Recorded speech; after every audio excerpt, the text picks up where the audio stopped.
Sebelum kita memulai ibadah, mari kita berdoa. Tuhan berkati ibadah ini, Tuhan mohon Tuhan supaya ibadah ini bisa kita mengerti Tuhan, dan berkati juga Tuhan para pengkhotbahnya Tuhan supaya memberikan materi ibadah yang baik dan mudah dimengerti Tuhan. Tuhan dalam Tuhan Yesus kami berdoa. Haleluya. Amin. Shalom teman-teman, selamat datang di online service Bethel Teens. Yuk mari kita sama-sama menyembah Tuhan.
Yesus, kami puja, kami sembah sebagai Raja, berdiri di tengah kami, ditinggikan dan dipuji. Yesus, kami puja, kami sembah sebagai Raja.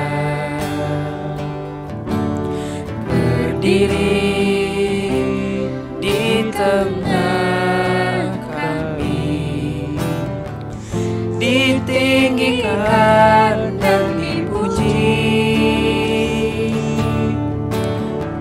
Sembah dan puji penuhi tatamu.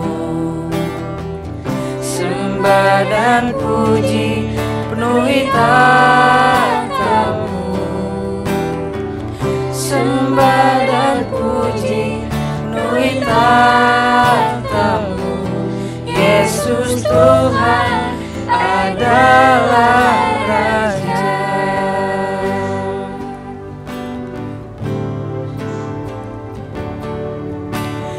Yesus kami puja, kami sembah sebagai Raja. Berdiri di tengah kami, ditinggikan dan dipuji. Sembah dan puji penuhi tatamu. Sembah dan puji penuhi tatamu. Sembah dan puji penuhi tatamu. Yesus Tuhan adalah Raja. Sembah dan puji penuhi tatamu. Sembah dan puji penuhi tatamu. Sembah dan puji penuhi tatamu. Yesus Tuhan adalah Raja. Yesus Tuhan adalah Raja. Yesus Tuhan adalah Raja. Yesus kami tinggikan, sembah kami dan puji.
Tuhan, terima kasih Engkau menyertai acara ini dari mulainya sampai hingga pertengahan ini.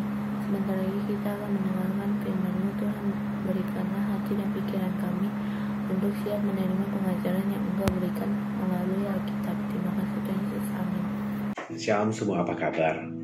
Ya, haleluya.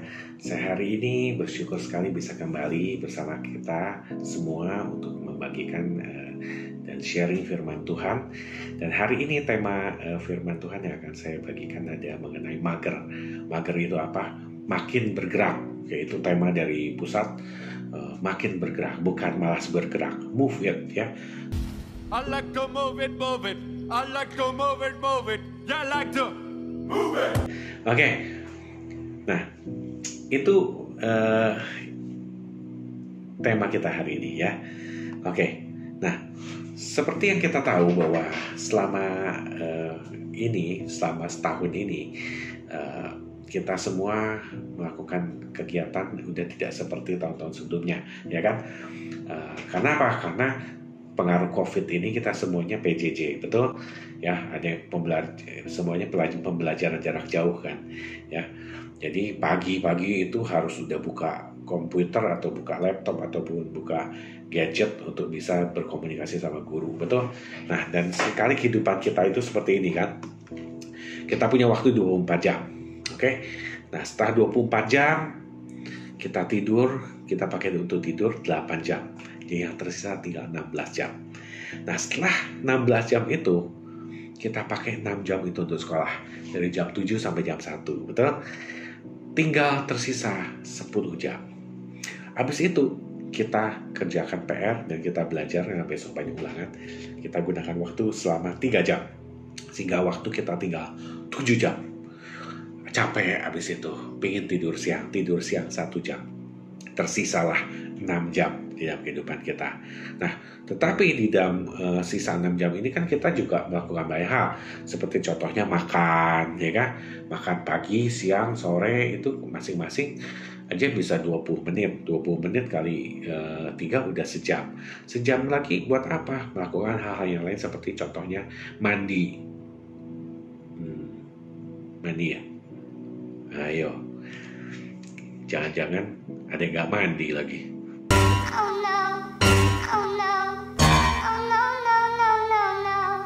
Ya udah, tapi saya anggap kalian semua mandi ya. Mandinya 2 kali sehari sehingga waktu 1 jam terambil lagi. Sisa tinggal 4 jam. Oke? Nah, di dalam 4 jam sisanya kita ngapain? Ada yang main game, ada yang chatting, ada yang sosmed, ya kan? Ada yang nonton YouTube dan whatever lah kegiatan kita ya. Enggak kok, enggak begitu-gitu amat lah. Kan ada akhir pekan beda lagi. Oh iya, gimana akhir pekan? Dari 24 jam yang tersedia 8 jam tidur. Tinggal tersisa 16 jam. Oke, saya itu ngapain? Makan, yes, makan. Habis itu apa lagi? Mandi? Ya, mandi. Kok saya nggak yakin ya pada mandi? Udahlah, anggap aja mandi ya. Jadi tersisa tinggal 14 jam. Nah, hari Sabtu ada ibadah teens, hari Minggu ada ibadah umum. Kita ikutan, berkurang lagi 2 jam. Tinggal tersisa 12 jam. Dan 12 jam ini ada sisanya, kita bebas sekali hari Sabtu Minggu. Betul? Ya, main dan segala macam. Nah, tetapi seringkali bosen kan, main juga game-nya itu lagi, ya kan? Sosmed juga gitu-gitu lagi, gitu kan? Nah, seringkali kita menggunakan waktu sisa ini untuk sesuatu yang tidak berfaedah, betul nggak? Main game juga, ya seringkali kita sehingga kita bertanya gitu kan, ya kamu meluangkan waktu sisa kamu untuk ngapain sih? Ya gitu-gitu aja lah, main, nonton YouTube, ya gitulah. Nah, kok kita pikir 12 jam ini ada waktu yang cukup banyak, dan seringkali kita menggunakannya untuk sesuatu yang tidak berfaedah. Nah, hari ini kita akan lihat firman Tuhan. Gimana sih firman Tuhan itu inginkan kita menggunakan waktunya, ya. Mari kita buka di dalam Efesus 5 ayat 15 sampai 17. Efesus 5 ayat 15 sampai 17. Saya akan bacakan. Karena itu perhatikanlah dengan saksama bagaimana kamu hidup. Janganlah, lihat ini warna merah, janganlah seperti orang bebal, tetapi seperti orang arif. Nah, itu. Jadi yang merah jangan diikutin, yang hijau diikutin ya. Jangan seperti orang bebal. Jadi jangan kita ikuti orang bebal itu. Tetapi seperti orang arif, kita harus hidup seperti orang yang arif. Dan ayat 16 ini, perhatikan sungguh-sungguh. Pergunakanlah waktu yang ada, karena hari-hari ini adalah jahat. Sebab itu, sekali lagi diulang, kalau tadi janganlah hidup seperti orang bebal, sekarang janganlah kamu bodoh. Bebal dan bodoh adalah saudara kembar. Ya, orang bebal itu bodoh, orang bodoh itu juga bebal. Ya, tetapi usahakanlah kamu untuk mengerti kehendak Tuhan. Perhatikan di sini firman Tuhan mau bagaimana cara kita mempergunakan waktu yang ada adalah jangan seperti orang bebal, tetapi hiduplah seperti orang arif yang bagaimana, yang mengerti tentang kehendak Tuhan. Ayo kita baca, kita cermati ya, apa sih bebal versus arif gitu ya. Nah, di sini dikatakan bebal itu ke bahasa Inggrisnya itu unwise. Kalau kita lihat di terjemahan King James Version itu unwise. Apa sih unwise? Itu tidak bijaksana. Ya, bahkan kata bebal ini juga seringkali artinya bodoh. Tidak tahu apa-apa, otaknya kosong.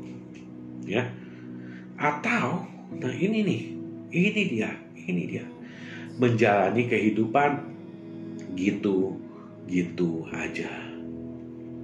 Jadi, kalau kamu seringkali ditanya bagaimana kamu meluangkan waktu kamu, ya kamu jawab, ya gitu-gitu aja deh kok. Nah, hati-hati, warning, berarti kamu sudah masuk ke dalam orang-orang bebal. Oh no,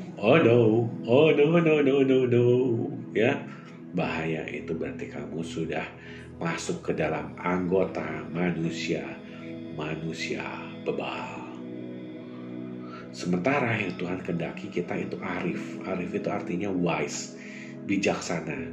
Ya, terus saya punya teman namanya Arif bijaksana, luar biasa. Ya, artinya juga banyak mengerti. Oh ini ngerti, itu ngerti, wah itu orang arif. Lalu apa? Artinya juga terampil, bisa melakukan segala hal. Dan yang berikutnya terpelajar, bukan orang yang bodoh, orang yang terpelajar. Dan yang paling terakhir adalah menjalani kehidupan sesuai dengan kehendak Tuhan. Berarti orang yang bijaksana adalah orang yang mengerti apa sih kehendak Tuhan bagi kita. Nah, teman-teman, kalau kita sekarang bertanya apa sih kehendak Tuhan bagi hidup saya, dan kita nggak bisa menjawabnya, berarti kita belum masuk ke dalam golongan manusia arif. Waduh, gawat ya.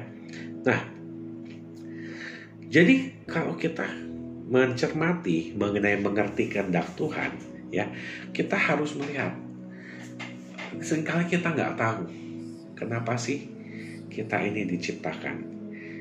Mungkin kita ada yang lahir di keluarga yang kaya, ada juga yang dilahirkan di keluarga yang miskin. Ada yang dilahirkan di keluarga yang harmonis, tapi ada juga yang lahir di kondisi keluarga yang broken home. Ada yang mungkin berkata seperti ini, Tuhan, kenapa keluargaku miskin? Aku iri ngelihat teman-temanku bisa main ke luar negeri dan segala macam. Aku nggak bisa. Jangan ke luar negeri, ke Depok aja nggak pernah Tuhan, gitu kan? Nah, mungkin kita ada yang bertanya-tanya seperti itu.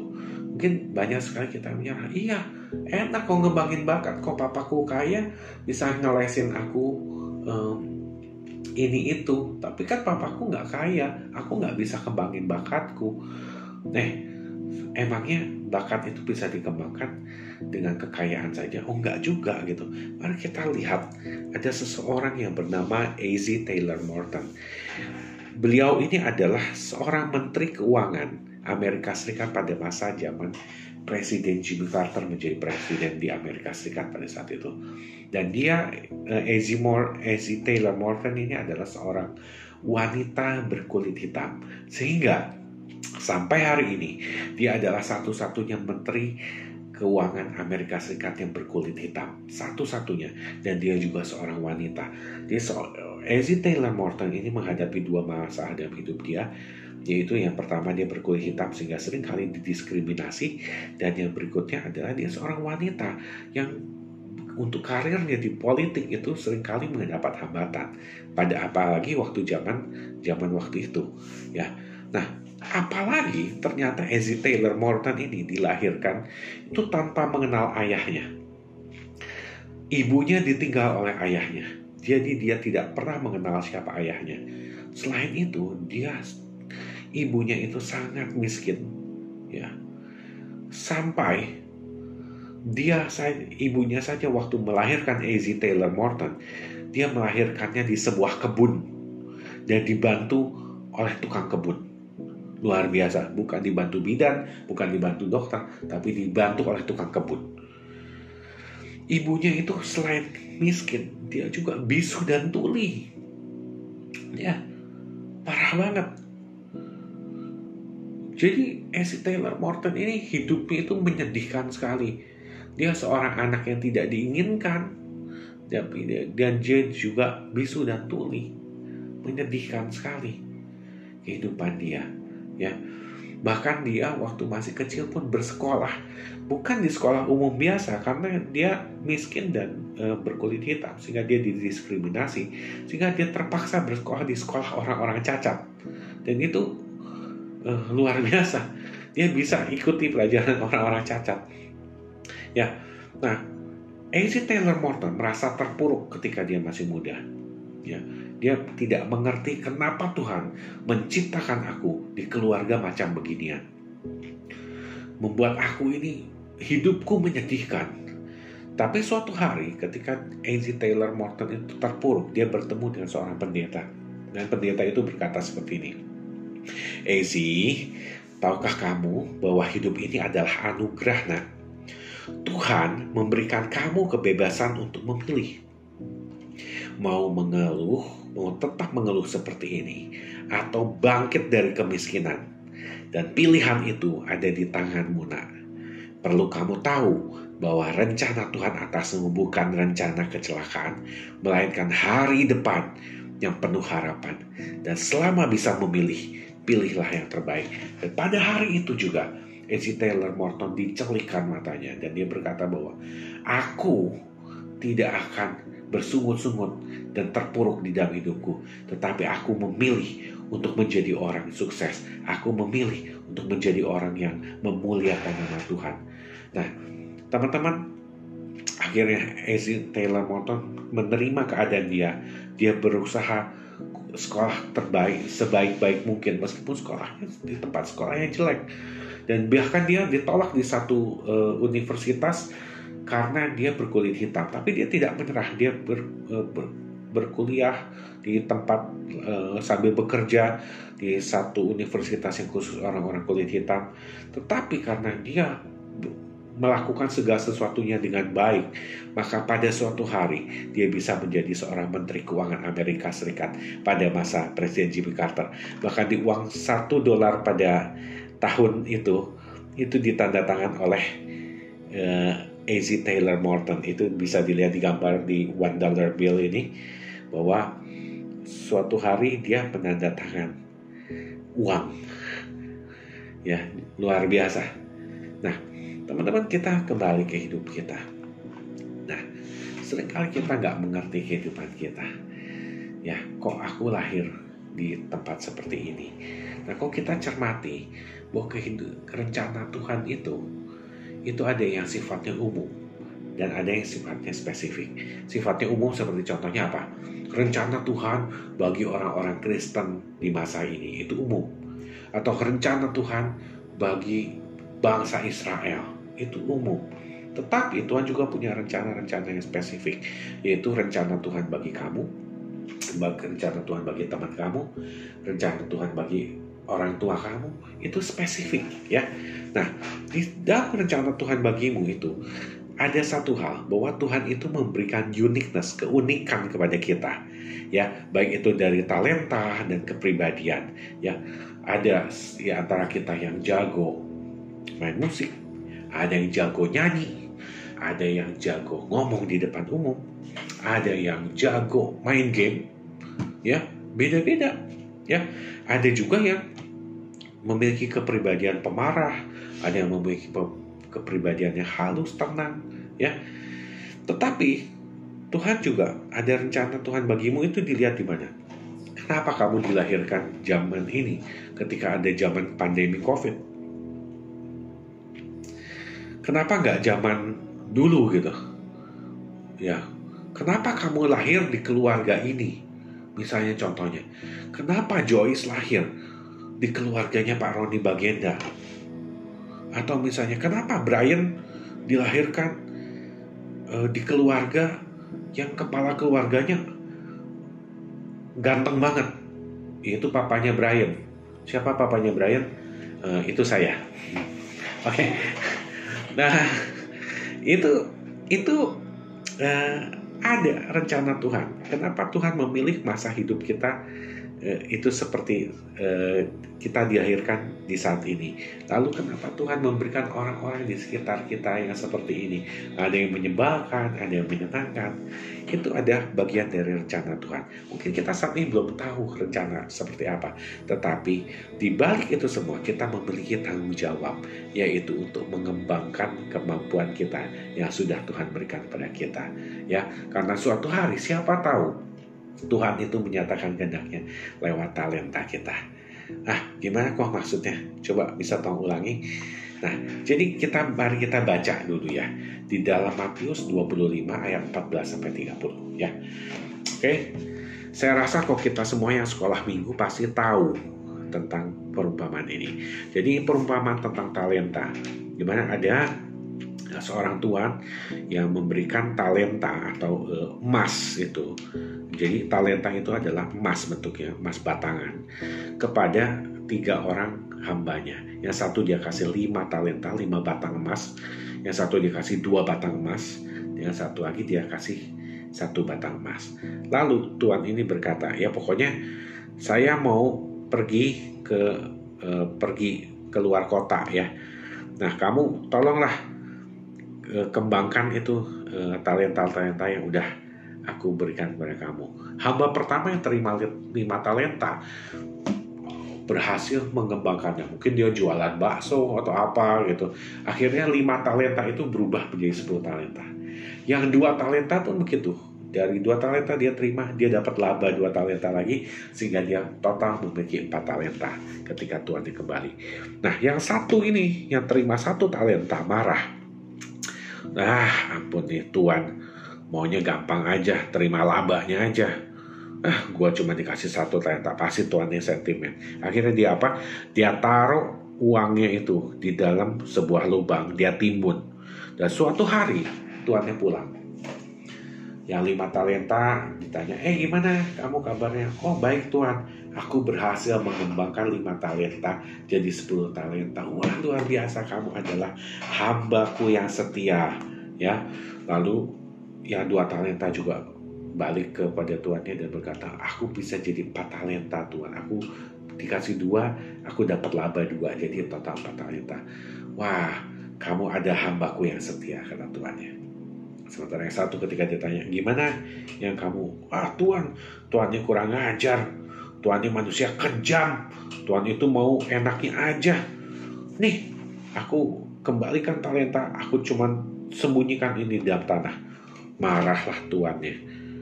Ya, masalahnya adalah bukan berapa besar talenta yang Tuhan kasih, tetapi bagaimana kita mengembangkannya. Itu adalah tanggung jawab kita kepada Tuhan. Jadi mungkin kamu bisa ngelihat, temanku ada yang jago main musik, bisa bernyanyi pula, bisa menggambar, luar biasa talenta. Sementara siapa aku ini? Aku cuman bisa mungkin aku cuman bisa ngarang cerita aja. Loh, jangan salah, itu adalah talenta yang Tuhan kasih ke kamu. Meskipun kamu mungkin talenta kamu, kemampuan kamu, bakat kamu tidak sebesar teman-temanmu, tetapi ketika Tuhan memberikan satu bakat bagi kamu, 1 talenta buat kamu, maka kamu harus mengembangkannya, melipat gandakan.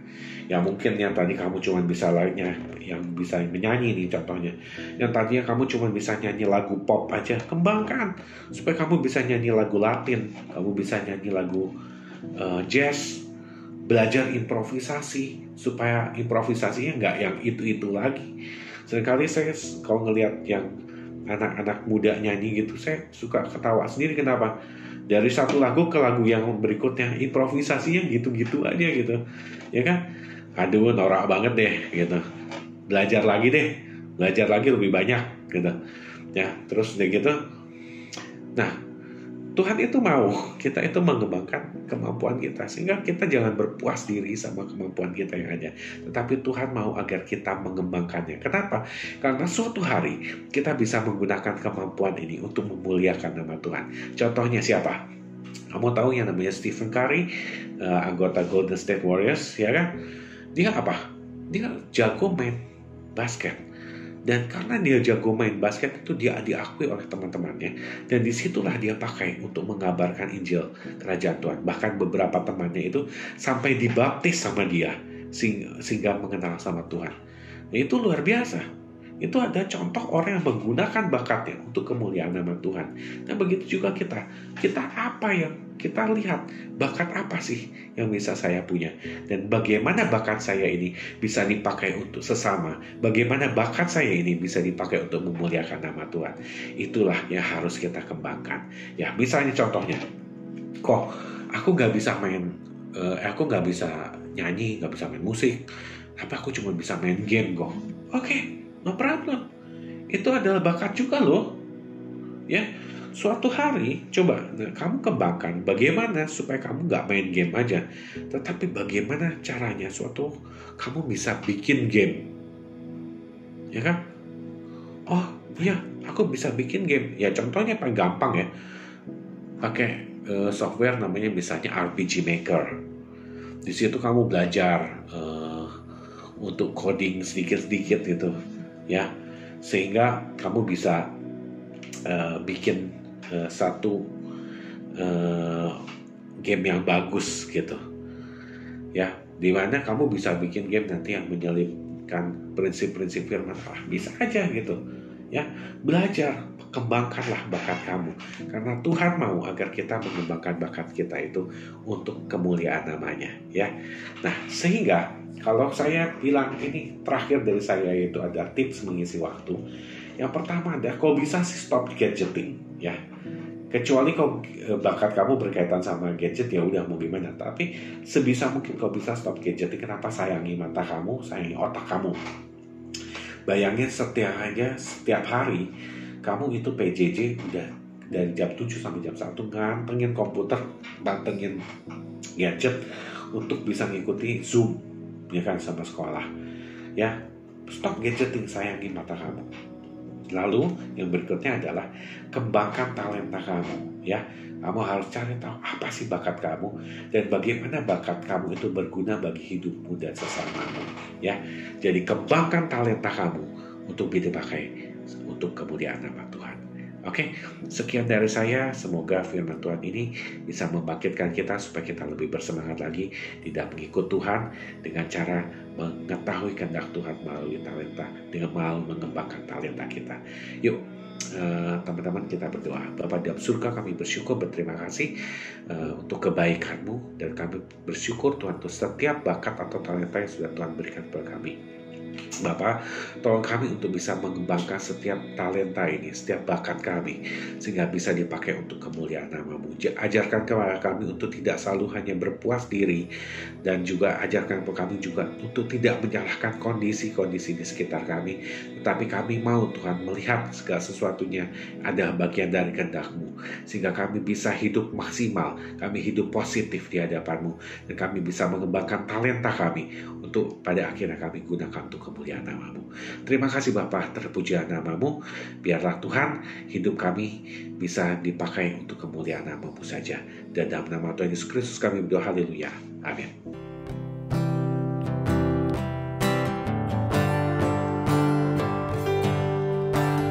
Layak dipuji, disembah, Kaulah yang bertata dulu, sekarang dan selamanya, Raja atas segala raja, nama-Mu besar termulia. Terima kasih teman-teman. God bless you.